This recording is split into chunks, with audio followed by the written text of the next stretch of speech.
Bonjour à tous, c'est Padam.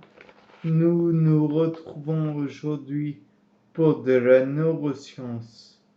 Notion de performance, placement des sujets dans des tests et mesure des performances. Jusque-là, pas de problème.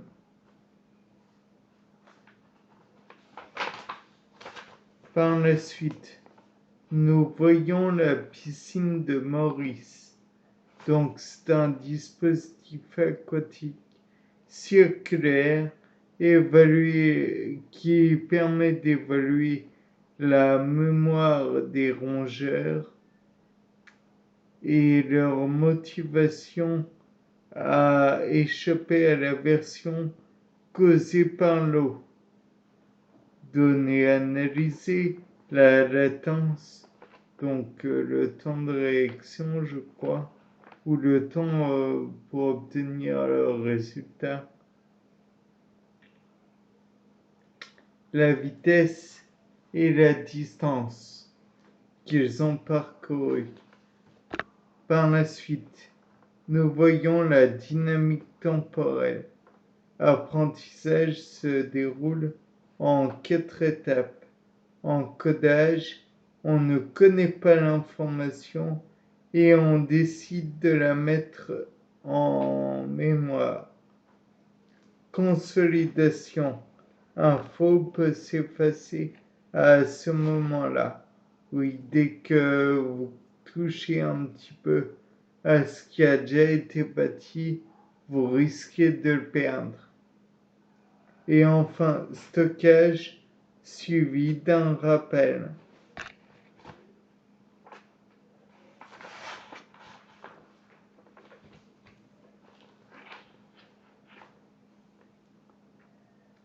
Par la suite, nous pouvons parler des différentes formes de mémoire.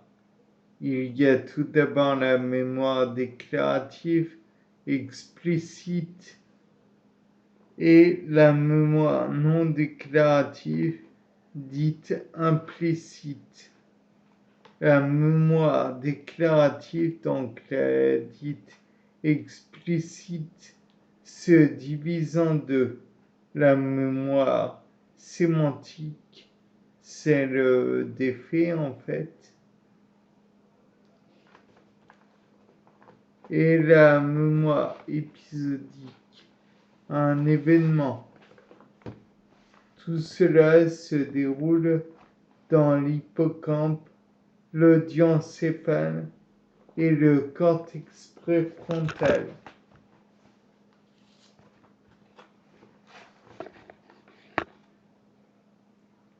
Par la suite, nous voyons la mémoire non déclarative, la mémoire dite implicite.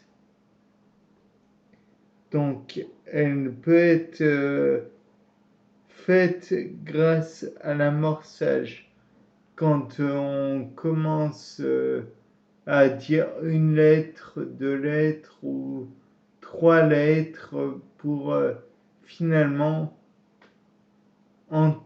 amorcer un terme du genre quand je dis même, là on essaye de faire dire mémoire par exemple. Procédural, donc ganglion de base.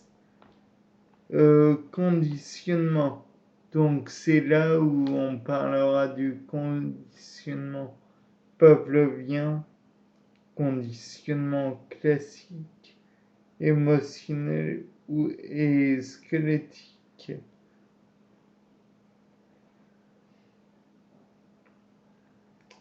Perception, habituation, donc sensibilisation et reconnaissance.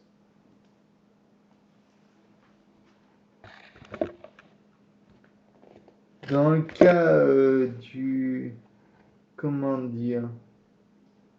de la mémoire procédurale, de la mémoire de conditionnement classique, on va employer essentiellement le cervelet ainsi que l'amygdale.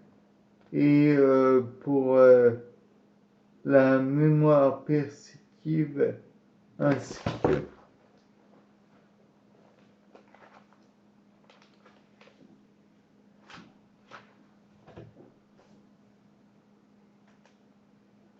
je tiens en même temps un cahier, donc excusez-moi, j'ai failli m'échapper.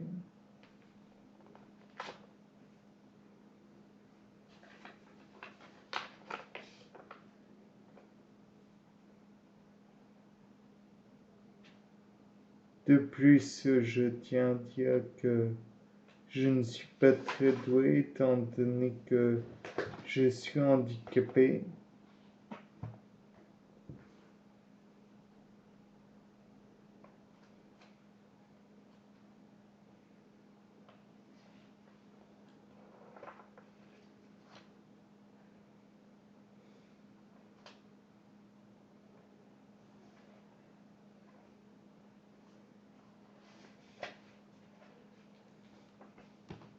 Voilà, bien.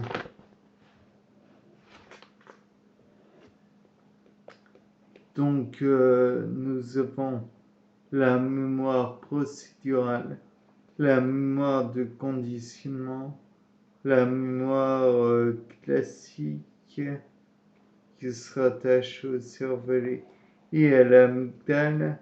Nous avons la mémoire perceptive et la sensibilisation ainsi que la reconnaissance qui sont liées au cortex périrénal.